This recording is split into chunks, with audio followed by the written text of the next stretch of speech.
going on, guys? It's the Mad Dragon. We're back doing another preview video. This is, of course, where we check out the official teams that have been announced to play on the weekend. Have a look through the teams, use some good picks, some bad picks, some team tactics we think might be brought into this game, and then finally give a score prediction. We've already got a bunch up on the channel already. Some of them doing extremely well. People are really excited about this weekend's rugby. But for this one, it will be Ireland versus Australia, the Wallabies, who had a bit of a rough time themselves last week, but we'll start off talking about Ireland to begin with. So Ireland last week played Fiji. A bit of a tough game. I didn't do any coverage on the channel because I was sort of expecting Ireland to win that one. I didn't really know how the game was going to pan out. They won. It was a comfortable win. It was like 18 points. They did pretty well. There was just something about that game that didn't feel greatly enticing, seeing as that these two teams were actually playing at the same time last week. I kind of wish I'd watched the Italy-Australia game more than the Ireland-Fiji one. It was a bit stop-start. It wasn't as clinical as we sort of expected it to be. Ireland let a few things slip. We saw Fiji going over for their tries and stuff. I don't know. It wasn't the best performance I've seen from Ireland, let's say in like the last 18 months where they've been absolutely on top performance. I thought last week was slightly subpar, but the results speak for themselves. They still got their 18 points. They still won the game. No sort of deciding that. So I'm sure the coach and stuff will be kind of happy, but as a spectator, I wasn't that much into that game. I'm sort of hoping this week we get to see that step back up from Ireland. So, of course, going into this week, Ireland have made quite a few changes. Now, obviously, Fiji probably not as highly ranked as Australia in a lot of people's minds, but, you know, Fiji still bring a hard game. You saw some of those collisions last week, but some changes going on this week. So starting off in this front row, Andrew Porter, Dan Sheehan, and Tyg Furlong. So switching up this front row a bit. Now, Tyg Furlong was captain last week. Thought he was doing a good game, to be fair. But switching it back up, going to more of their mainstream front row. I think this is probably the right move. Dan Sheehan has been so impactful during the Six Nations and beyond, to be fair. Such a speedy hooker in terms of running with the ball. So nice to see him back in there. In the lock department, Tyg Byrne goes in at 4 alongside of James Ryan. I still think Ireland have a couple of injuries across their lock department. I still think we're missing people like Ian Henderson.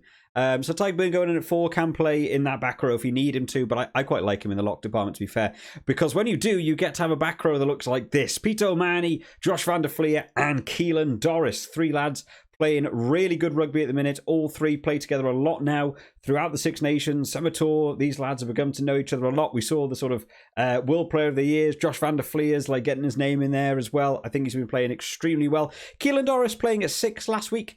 He did okay, but I actually think I prefer him at 8. I think I've got so used to seeing him at 8. Jack Conan last week as well, not necessarily making the biggest impact in the game.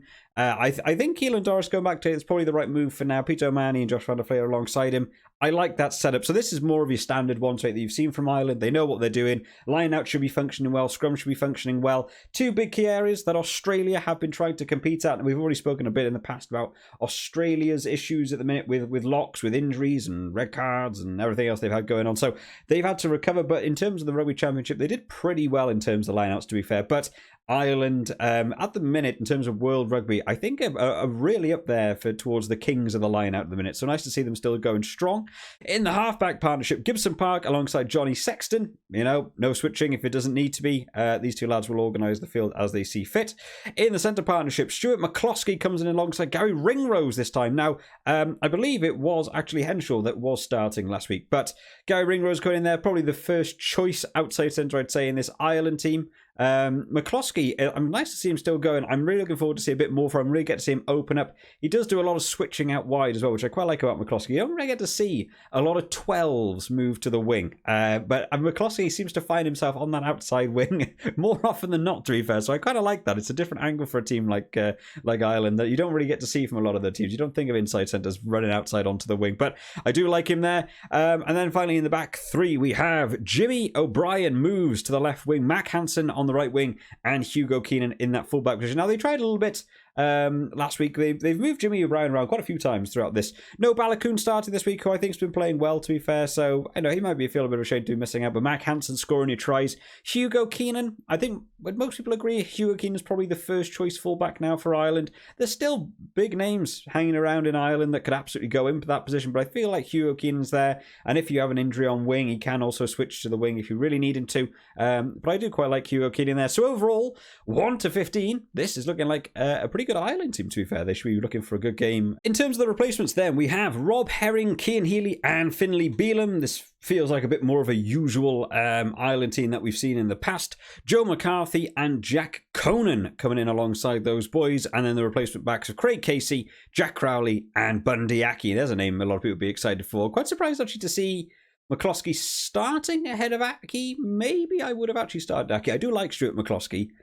He's a big unit. He's a big dude. He's fast on his feet. But I would have thought they might have gone for their more sort of standard style in Ireland. Maybe go for Bundy Aki and Ringrose together, put them back on, and then bring McCloskey on later just for the general sort of size thing. Bundy Aki, I don't know if he really sort of plays the full 80 minutes anymore. He tends to sort of cough. They tend to do that switch up in that centre partnership. But I might have gone with Bundy Aki and had McCloskey come on. But overall, I think that's a pretty strong bench for Ireland as well. On to Australia then, who last week, of course, had that sort of historic loss to Italy, who came out of the blocks. No one in the Super Brew, bar one, thought that Italy were going to win that game. Italy played extremely well. We saw the danger, the impact of some of those Italian backs.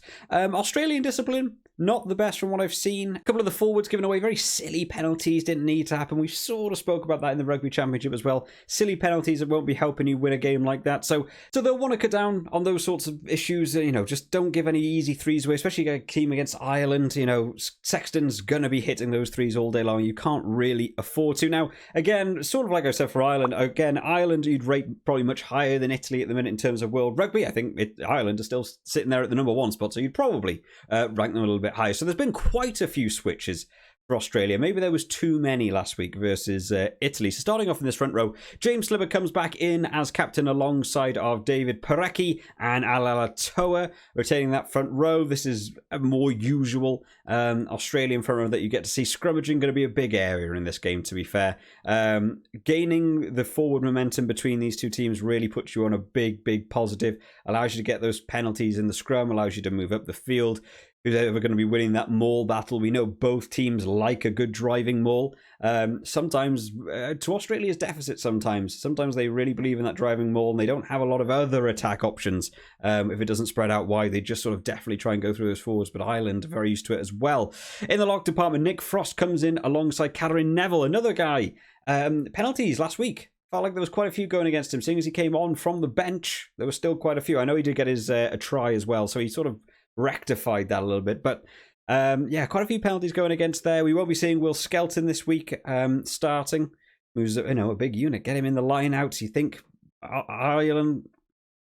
You think maybe Ireland line out having big disruptors in there? I do think Catherine Neville's a good player, but yeah, just penalties again. Got to keep them lower.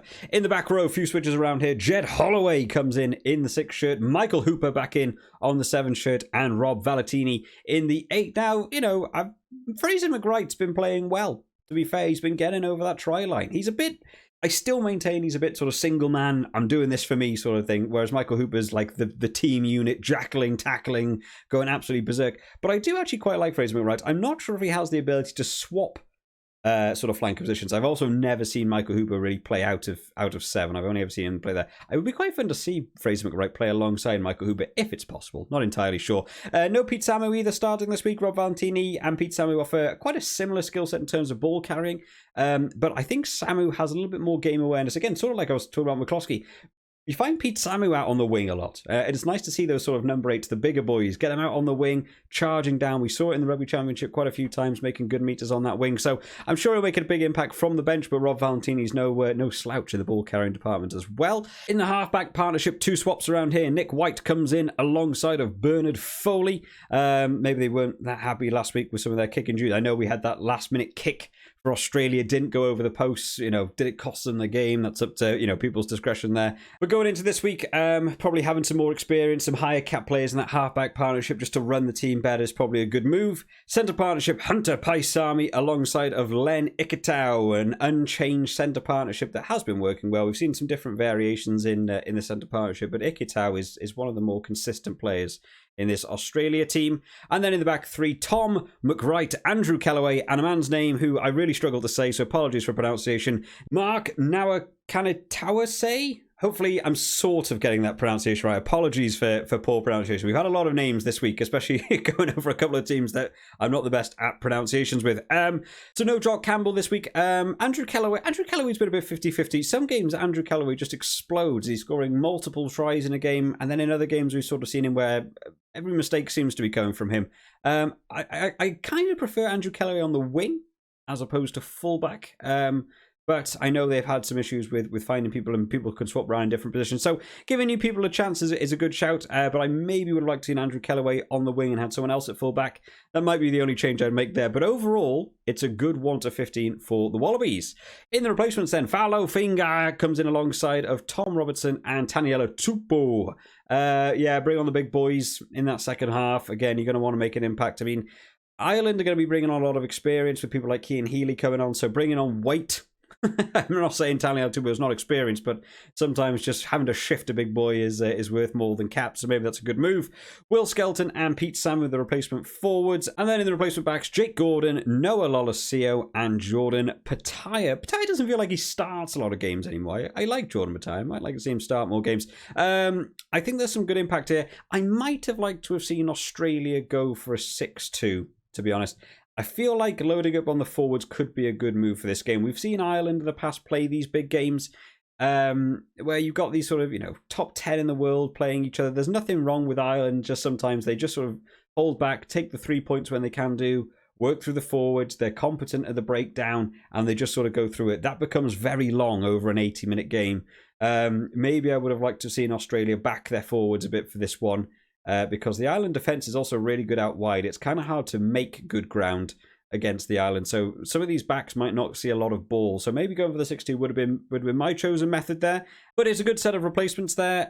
They offer different sort of styles, which I quite like. Taniela Tupou is going to bring on weight. Will Skelton's bringing on your height. Pete Samu, like I said, is going to check out on the wing. Noah Lolosio is a very different sort of player to Bernard Foley in that fly half position, and Jordan Pataya can come on multiple positions. So it's actually quite a good setup bench, but I just personally might have gone for the 6-2 split. So what do we think in terms of a score prediction for this one? Now, I had a little bit of a look at the bookies for this one because I wanted to know what they thought, and Ireland are kind of outright favourites for this one. I don't think losing to Italy last week helped Australia's odds. I don't think it'll be what I've sort of been seeing, like Ireland's win by like 18 points. I really don't think it'll go that far. I think I'm still going to be backing Ireland for this one. They've gone back to the more standard Ireland team who have played more together. They know each other better. They'll probably have a game plan going into this one. So I'm going to say Ireland to win. I think I'm going to say Ireland to win. I'll say by 9. I'll go out to 9 points. It might be more, might be less, might be an Australia win. What do I know, guys? Of course, drop down in the comments your thoughts on the teams, what you think the score prediction will be, and make sure you are putting them up on the Super if you haven't already, because of course you have one day left now. If you've enjoyed this one today, remember to leave it a like and keep it with all the latest videos over the weekend, including some of the match reports. Make sure to subscribe to the channel. I'll see you all next time, guys. Bye bye.